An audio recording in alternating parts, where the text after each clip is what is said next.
Guess what? One of the oldest sports on Earth fits in your pocket.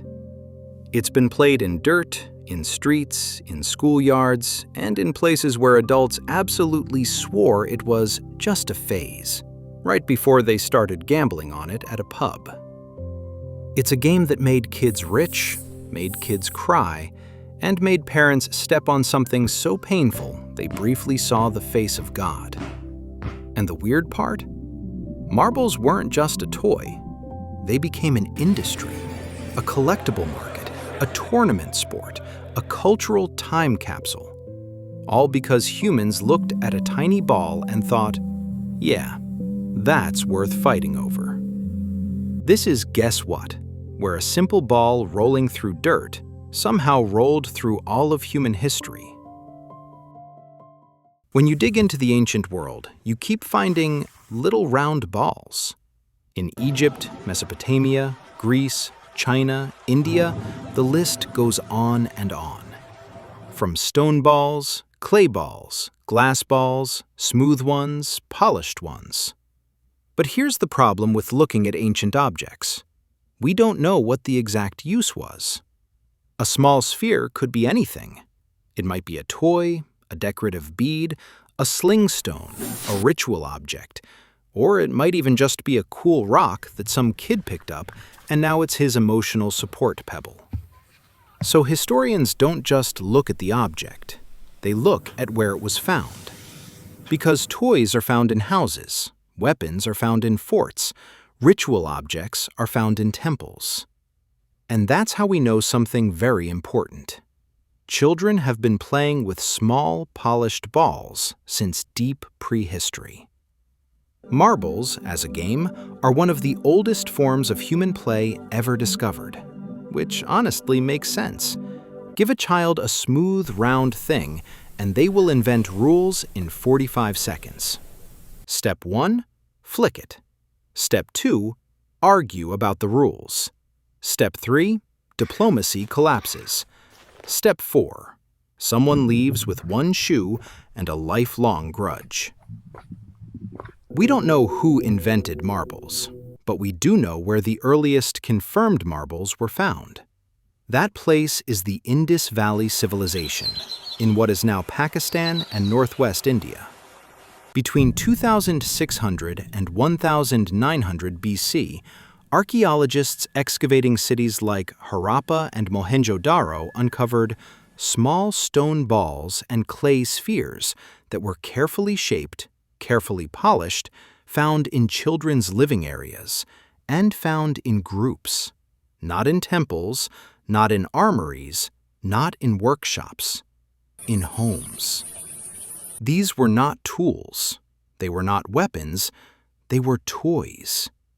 These are the oldest confirmed marbles on Earth.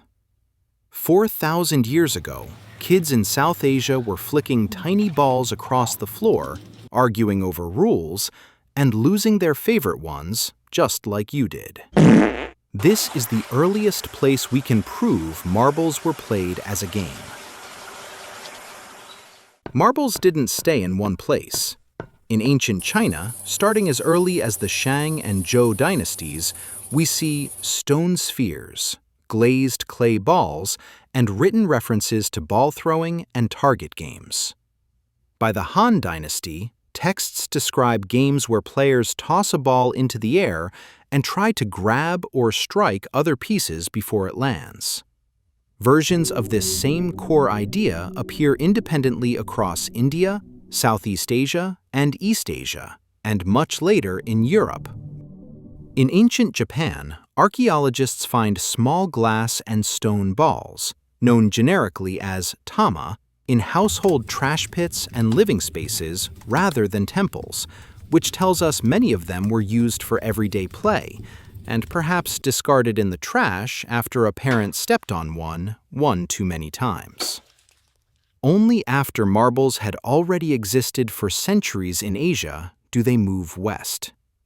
Whether this happened through trade, cultural contact, or independent invention isn't always clear. In the Middle East and Mediterranean world, we start seeing small glass pellets, rounded stones, gaming pieces, and household play objects. And when Rome shows up, everything changes. Roman children played games using small stones, nuts, and balls, often called tali or nuclei. Roman soldiers carried games with them. Traders carried them. Ports carried them. Wherever Roman roads went, marble-style games followed. Rome didn't invent marbles. Rome exported play. Target games, toss games, gambling games.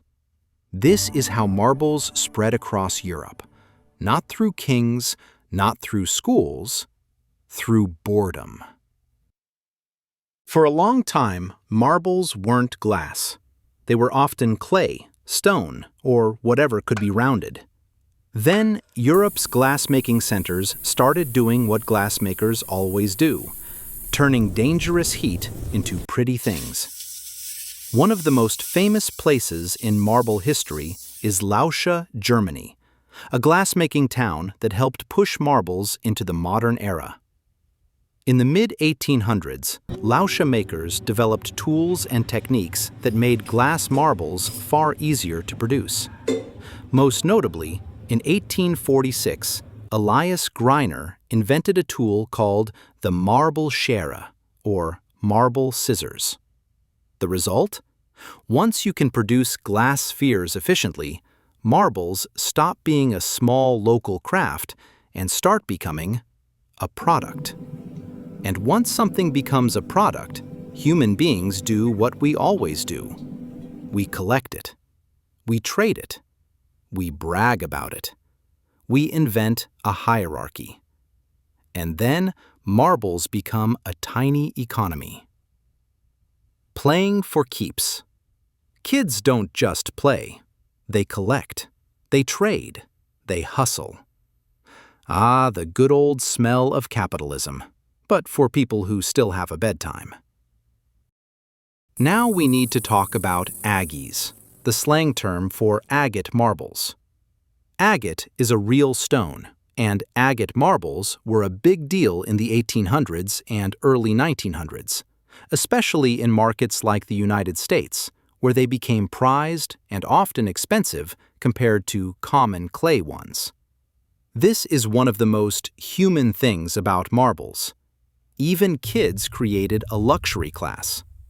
You could be rolling up to the playground with regular marbles, and some little tycoon shows up with an aggie like, yeah, this one has minerals. Then comes the moment marbles become a full-blown industry. Machine-made glass marbles.